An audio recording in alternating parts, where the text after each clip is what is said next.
पलवल के हथीन शहर की सीवर व्यवस्था जाम होने की समस्या पर अंकुश लगाने में जन स्वास्थ्य विभाग फेल हो रहा है। जन स्वास्थ्य विभाग के अधिकारी शहर में सीवर जाम को लेकर के गंभीर नहीं दिखते। शहर के लोग समस्या को लेकर के उच्च अधिकारियों से लेकर सीएम दरबार में मामले को उठा चुके हैं, लेकिन अधिकारी आदेशों को ठेंगा दिखाते हुए नजर आ रहे हैं। पिछले लंबे अरसे से हथीन शहर में सीवर जाम की समस्या लगातार बनी आ रही है। बार बार सीवर जाम होने से शहर के लोगों को परेशानियों का सामना करना पड़ रहा है। अनेक बार स्थानीय लोग अधिकारियों को समस्या से अवगत करा चुके हैं।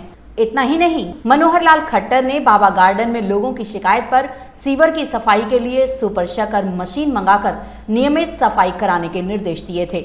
सीएम ने यहां तक कहा था कि जिले में ये मशीन खरीदी जाए ताकि बारी बारी से हथीन, होडल व पलवल में इसका सीवर जाम में प्रयोग किया जा सके, लेकिन अधिकारियों ने सीएम की घोषणा पर कोई अमल नहीं किया। हालात ये है कि हथीन सीएम के आदेशों के बाद भी सीवर की हालत गंभीर बनी हुई है, जिससे गंभीर बीमारियों की आशंका बनी रहती है। इसके अलावा सेंट जॉन कॉलोनी की मुख्य गली में सीवर ओवरफ्लो का पानी घरों के सामने जमा होने से लोगों का निकलना दूभर हो चुका है। वार्ड नंबर 12 ही नहीं बल्कि शहर के अन्य हिस्सों में भी सीवर जाम होकर ओवरफ्लो होने की शिकायतें हैं, लेकिन अधिकारी शहर की इस मुख्य समस्या के प्रति कतई भी गंभीर नहीं दिखते, जिससे शहर के लोगों में विभाग के प्रति रोष है। शहर के लोगों की माने तो बार बार की गई शिकायतों को लेकर विभाग के स्थानीय अधिकारी लोगों से खुन्नस निकालकर परेशान करने पर आमदा हैं।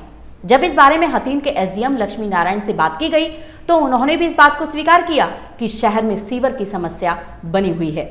एसडीएम ने कहा कि इस समस्या का समाधान किया जा रहा है। काफी हद तक इस समस्या का समाधान भी कर लिया गया है। शहर की सफाई व्यवस्था, सीवरेज की व्यवस्था, मुख्य रूप से सीवरेज की जो व्यवस्था है वो बहुत लंबे समय से परेशानी बनी हुई है, क्योंकि उस समय जो पाइप डाले गए थे, जो टेक्निकल ऑफिसर्स हैं जेई एसडीओ के रिपोर्ट के मुताबिक उनका जो डायामीटर है वो कम है। इस वजह से जो सीवरेज का फ्लो ठीक नहीं होता है, उनमें रुकावट पैदा हो जाती है। लेकिन मुख्यमंत्री जनसंवाद के बाद से ये इशू ज़्यादा गरमाया, तो उसके बाद सुपर स्कर मशीन्स, जेटिंग मशीन्स उसकी डिमांड की गई। तो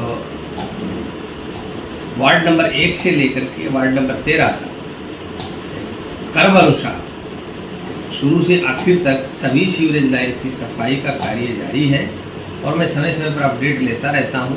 अभी सुपर शकर मशीन कल भी वार्ड नंबर 1 में चल रही थी। इसी प्रकार से सभी वार्ड में सुपर शकर मशीन द्वारा सीवरेज की लाइन्स की सफाई का कार्य जारी है और जहां मैन होल्स बंद हैं उनको भी कर्मचारियों के द्वारा खुलवाया जा रहा है। और जो पहले जो समस्या बनी हुई थी वो काफ़ी हद तक 90% तक अब उसमें सुधार कर दिया गया है और सभी लाइनें साफ हो चुकी हैं। और कुछ जो है अभी तक जहाँ पर मशीनें नहीं पहुँच पाई या जो संकरी गलियाँ हैं जिनमें मशीन नहीं जा सकती है, उनकी सफाई का कार्य मैनुअल तरीके से या दूसरे तरीक़ों से किया जा रहा है।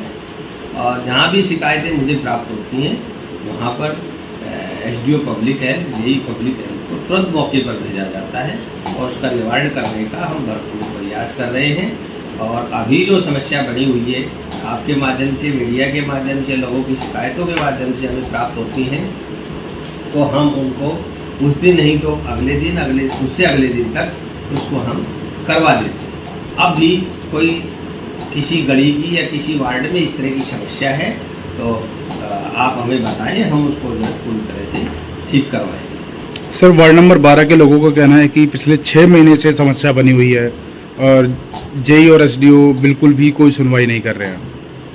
वार्ड नंबर 12 की समस्या पहले भी मेरे सामने आई है शिकायत, लेकिन मुझे जो रिपोर्ट प्राप्त हुई वो ठीक कर दी गई है।